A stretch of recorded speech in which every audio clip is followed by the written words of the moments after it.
अस्सलाम वालेकुम। उम्मीद है कि आप सब खैरियत व आफियत से होंगे। आज एक मरतबा फिर आप लोगों के साथ एक बहुत अहम हदीस को शेयर करूंगा जिसका ताल्लुक हमारे अकीदे से है। दोस्तों, जैसे कि आप सब जानते हैं कि कल क़यामत वाले दिन मेरी और आपकी बख्शिश हमारे अकीदे की बेस पर होगी। अगर हमारा अकीदा दुरुस्त ना हुआ, अकीदा ठीक ना हुआ, हम चाहे जितने मर्ज़ी नेक अमाल कर लें, जितनी मर्ज़ी ज़कात दे लें, हज कर लें, इवन जिहाद तक कर लें हम, लेकिन अगर हमारा अकीदा ठीक ना हुआ तो ये सब के सब नेक अमाल हमारे किसी काम नहीं आएंगे।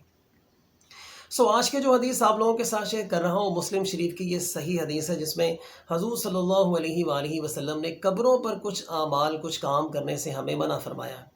और जब तक दोस्तों हम अपने नबी यानी हजूर सल्लल्लाहु अलैहि वसल्लम की अहादीस को सही तरीके से पढ़ेंगे नहीं, उन पर अमल नहीं करेंगे, हम दुनिया में कभी अपनी इज़्ज़त को दोबारा बहाल नहीं कर सकते, जो किसी ज़माने में मुसलमानों की हुआ करती थी। सबसे पहले आपको मैं हदीस आपके साथ शेयर करूँगा, हदीस सुने और फिर इसकी थोड़ी सी एक्सप्लेनेशन भी एक दूसरे के साथ हम इंशाअल्लाह अज़ीज़ शेयर करेंगे। मुस्लिम शरीफ में हजूर सल्लल्लाहु अलैहि वसल्लम ने कब्रों पर इन तीन कामों को करने से मना फरमाया। पहला काम कब्रों को पक्का करना। दूसरा काम बिला वजह किसी मुसलमान की कब्र की बेहुरमती करना, यानी उस पर पाँव रखना, उस पर खड़े होना या उस पर बैठना। तीसरा ये काम है कि किसी भी किस्म की कब्रों पर इमारत बनाना। इन तीनों कामों से हजूर सल्लल्लाहु अलैहि वसल्लम ने सख्ती से मना फरमाया। देखिए दोस्तों, अगर हम कब्रों को पक्का करेंगे तो आपने देखा कि आजकल कब्रस्तान के बहुत बड़े बड़े मसाइल बड़े बड़े शहरों में देखने को मिल रहे हैं। अक्सर लोग कब्रों को पक्का कर देते हैं जिसकी वजह से कब्रस्तान मज़ीद बड़े से बड़े होते जा रहे हैं।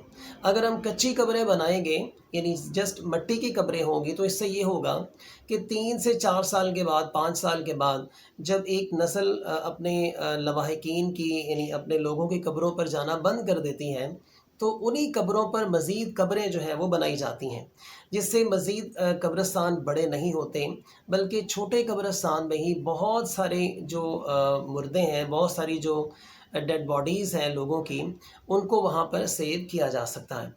अगर हम कब्रों को पक्का करते जाएंगे तो इससे हमें बड़े साइज़ के कब्रिस्तानों की ज़रूरत पड़ेगी, जिससे बहुत सारे माशरती मसाइल जो हैं वो पैदा होते भी हैं और पैदा होंगे जैसे जैसे वक्त गुज़रता जाएगा। दूसरे नंबर पे जो बात कही गई है वो है कि किसी भी कब्र की आपने बेहुरमती नहीं करना।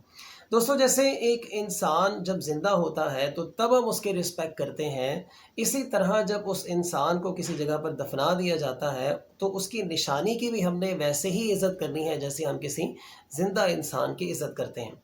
और हर मुसलमान को ये चाहिए दूसरे मुसलमान की रिस्पेक्ट करे, चाहे वो हयात है, चाहे वो उसकी डेथ हो गई है। अगर उसकी डेथ हो गई है तो फिर उसकी कब्र की भी रिस्पेक्ट आपने वैसे ही करनी है जैसे हम किसी ज़िंदा इंसान की जो है वो रिस्पेक्ट करते हैं। तीसरी जो बात है वो बहुत इंपॉर्टेंट है कि किसी कब्र पर आपने किसी भी किस्म की कोई इमारत नहीं बनानी। दोस्तों, जब हम इमारत बना लेते हैं तो फिर हम उसको, आपने देखा, दरबारों जैसी कंडीशंस बन जाती हैं। फिर कुछ लोग ऐसे आ जाते हैं जो आकर वो मखसूस जो नेक लोग हैं उनकी तस्वीर को वहाँ पे लगा देंगे, बुजुर्गान दीन की तस्वीर को वहाँ पे लगा देते हैं, जिससे शिरक का एक नया सिलसिला वहाँ से स्टार्ट होता है। बल्कि वो जगह जहाँ पर हम कब्रों पर इमारतें बना देते हैं, जिन्हें दरबार भी कहा जाता है, शिरक के गढ़ बन जाते हैं। अल्लाह के नबी ने इस हदीस के ज़रिए शिरक पर एक कारी ज़रब लगाई है कि आपने किसी भी किस्म की इमारत आपने कब्र के ऊपर नहीं बनानी। दोस्तों, कोशिश करें कि आपने इन तीन कामों को कम से कम नहीं करना। और अगर आपके आसपास कोई आपका जानने वाला, आपके रिश्तेदारों में या आपके दोस्त अहबाब में अगर कोई बंदा इन तीनों कामों को करता है या इन तीनों में से किसी एक को करता है तो फिर आपने उसकी इस्लाह भी करनी है। और अगर आप ख़ुद करते हैं तो आपने इन कामों को फ़ौरी तौर पर आपने छोड़ देना है। चूँकि मैं हदीस भी आप लोगों के साथ शेयर कर रहा हूँ और हदीस का नंबर भी आप लोगों के साथ शेयर कर रहा हूँ। आप कोशिश करें कि मुस्लिम शरीफ की किताब को ओपन करें, इस्लाम 360 से चाहे आप ओपन कर लें और फिर इस हदीस को आप ख़ुद पढ़ें और फिर आप इस पर अमल करें और लोगों को भी इस पर अमल करने की आप तरगीब दिलाएं। और कोशिश करें कि हदीस सुनने के बाद उसे आगे कम से कम 40 के करीब अफराद के साथ आप लाजमन शेयर करें। उम्मीद करता हूँ कि आपके नॉलेज में इजाफ़ा हुआ होगा। आप सब अपना और अपने आसपास के लोगों का बहुत सारा ख्याल रखिएगा। अल्लाह हाफ़िज़।